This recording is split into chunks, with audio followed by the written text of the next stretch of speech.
इस प्रोग्राम को आप तक पहुंचाने के लिए हमारे साथ ताउन किया है महबूब फूड सेंटर ने। हर साल की तरह इस मुहर्रमुल हराम भी अपने न्याज और तबरुकात के ऑर्डर्स महबूब फूड सेंटर को दें। 20 साल से जायद कराची का मशहूर और वाहिद ब्रांड जिसने अपनी क्वालिटी पर कभी समझौता नहीं किया। महबूब फूड सेंटर, सोल्जर बाजार नंबर 2, कराची। बिस्मिल्लाहिर्रहमानिर्रहीम। अस्सलाम वालेकुम। हुसैन राह निजात के उन्वान के ज़रिए तहत मेरी और आपकी गुफ्तगू जारी और सारी है। आज 2 मुहर्रम और इमाम अली मकाम हज के एहराम को उम्रे से तब्दील करके इमाम हुसैन अलैहिस्सलाम मक्के से रवाना हो गए हैं। रास्ते में करबला के इमाम अली मकाम के साथ कुछ वाक़यात दरपेश आए, जिनमें से एक अहम वाक़या इमाम हुसैन अलैहिस्सलाम के लश्कर ने हुर के लश्कर को पानी पिलाया। हुर जो कि इमाम अली मकाम का रास्ता रोकने के लिए आया था, उसका लश्कर जो कि रास्ता भटक चुका था। इमाम हुसैन अलैहिस्सलाम उनके पास पानी भी ख़त्म हो चुका था। इमाम हुसैन अलैहिस्सलाम ने हुर के लश्कर के सवारों को भी पानी पिलाया, यहाँ तक कि जानवरों को भी सैराब किया। और हज़रत अब्बास अलमदार जो कि इमाम अली मकाम अलैहिस्सलाम के हुक्म से जानवरों को सैराब कर रहे थे, इमाम हुसैन अलैहिस्सलाम ने हुक्म दिया, कहा कि ए अब्बास, जानवर एक दफ़ा में सैराब नहीं होते, लिहाजा उनके सामने से पानी के बर्तन को ना हटाना जब तक कि वो अच्छी तरह सैराब ना हो जाए। और इमाम हुसैन अलैहिस्सलाम ने जब हुर के लश्कर को सैराब कर लिया तो उसके बाद हुर ने कहा कि आप करबला की जानिब चलिए। हुर के लश्कर को इमाम हुसैन अलैहिस्सलाम ने सैराब किया और उसके बाद हुर के लश्कर ने इमाम हुसैन अलैहिस्सलाम को मजबूर किया कि इमाम हुसैन अलैहिस्सलाम करबला पहुँचे। और जब करबला पहुँचे इमाम अली मकाम इमाम हुसैन अलैहिस्सलाम, ये जो 2 मुहर्रम है और इमाम हुसैन अलैहिस्सलाम वारिद करबला हुए। तो रिवायत ये कहती है कि करबला एक बेआब हो गया मैदान था, सिर्फ़ एक दरियाए फ़रात बह रहा था और इमाम हुसैन अलैहिस्सलाम ने फ़रात के किनारे अपने खैमों को लगवा दिया। मगर उससे पहले इमाम हुसैन अलैहिस्सलाम ने कबीले बनी असद वालों को बुलाया कि वो ज़मीन जिनकी मिल्कियत थी, और इमाम हुसैन अलैहिस्सलाम ने वो पूरी ज़मीन ख़रीदी जिसे ज़मीन करबला कहते हैं। और उसके बाद जब जनाब ज़ैनब कुबरा ने अपने खैमे में सुना कि भैया उस ज़मीन को ख़रीद रहे हैं, तो जनाब ज़ैनब कुबरा ने बुलाया हज़रत अब्बास अलमदार को और कहा कि मेरे भाई से कहो कि ज़मीन का कबाला मेरे अली अकबर के नाम लिखवाया जाए। और जब इमाम अली मकाम के भाई हज़रत अब्बास अलमदार ने ये पैगाम पहुँचाया तो इमाम हुसैन अलैहिस्सलाम ने फरमाया कि नाशाद व नामुराद ज़माने से जाएंगे, एक कब्र की जगह अली अकबर ही पाएंगे। और इस तरह से इमाम हुसैन अलैहिस्सलाम 2 मुहर्रम को वारिद करबला हुए। अभी जब वारिद करबला हुए तो इमाम हुसैन अलैहिस्सलाम घोड़ा आगे बढ़ने पर तैयार नहीं हुआ।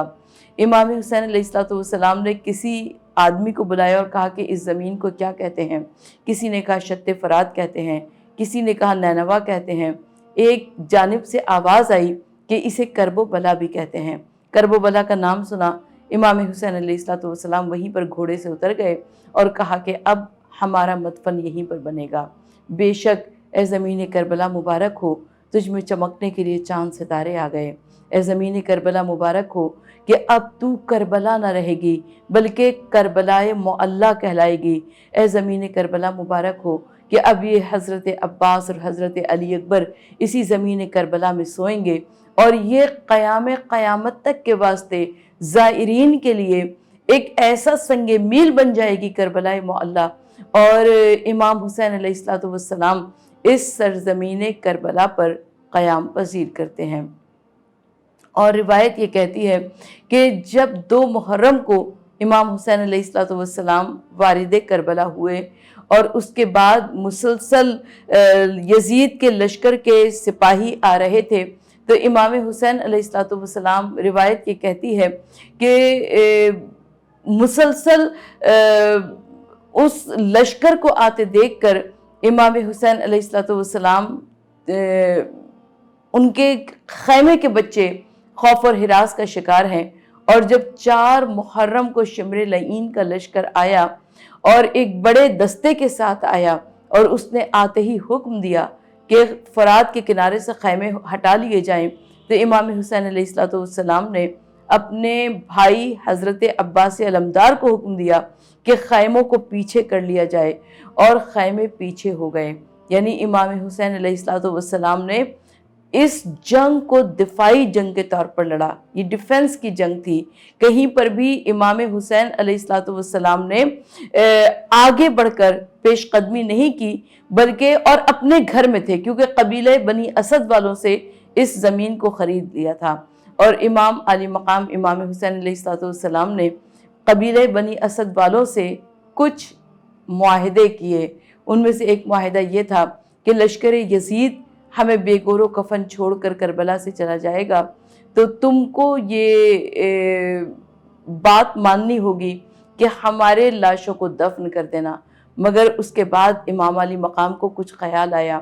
امام حسین علیہ السلام نے اس قبیلے کی عورتوں کو بلایا، کہا کہ شاید ہو سکتا ہے کہ تمہارے گھر کے مرد کسی یزید کے لشکر کے دہشت کا شکار ہو جائیں اور وہ ہمارے لاشوں کو دفن نہ کر سکیں، تو تم ہمارے لاشوں کو دفن کر دینا۔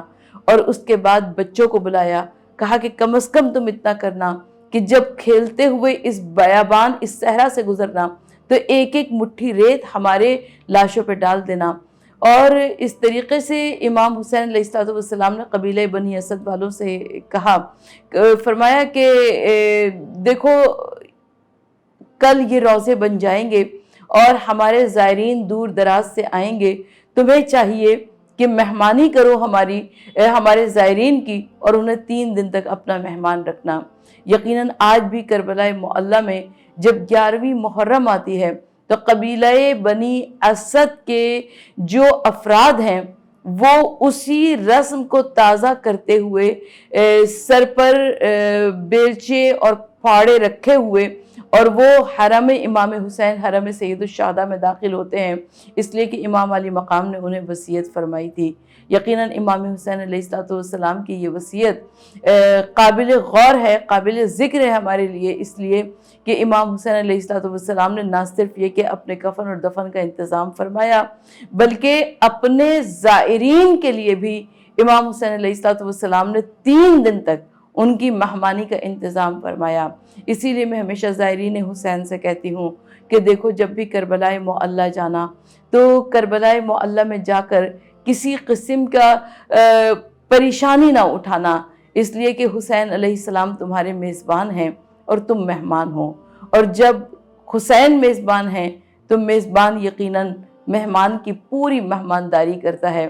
اور یقیناً جب تم کربلا معلی جاتے ہو تو امام حسین علیہ السلام وہاں پر تمہاری پیشوائی کو آگے بڑھتے ہیں، خود حضرت عباس علمدار پیشوائی کو آگے بڑھتے ہیں، خود حضرت علی اکبر پیشوائی کو آگے بڑھتے ہیں، اور حسین کی ماں شہزادی کونین جناب فاطمہ الزہرا سلام اللہ علیہا تمہاری پیشوائی کو آگے بڑھتی ہیں۔ پروردگار عالم ہم سب کو کربلا معلی کی زیارت نصیب فرمائے، اس لیے کہ کربلا معلی ہم سب کے دلوں میں بستی ہے۔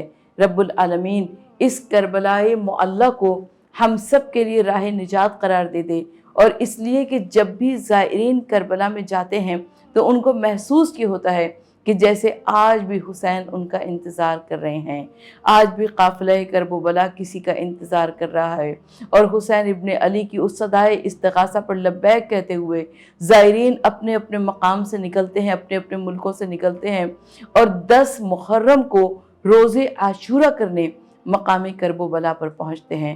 پروردگار عالم ہم سب کو توفیق عطا فرمائے کہ ہم سب کو کربلا معلی کی زیارت نصیب ہو، آمین ثم آمین۔ ہر سال کی طرح اس محرم الحرام بھی اپنے نیاز اور تبرکات کے آرڈرز محبوب فوڈ سینٹر کو دیں۔ 20 سال سے زائد کراچی کا مشہور اور واحد برانڈ جس نے اپنی کوالٹی پر کبھی سمجھوتا نہیں کیا۔ محبوب فوڈ سینٹر، سولجر بازار نمبر 2، کراچی۔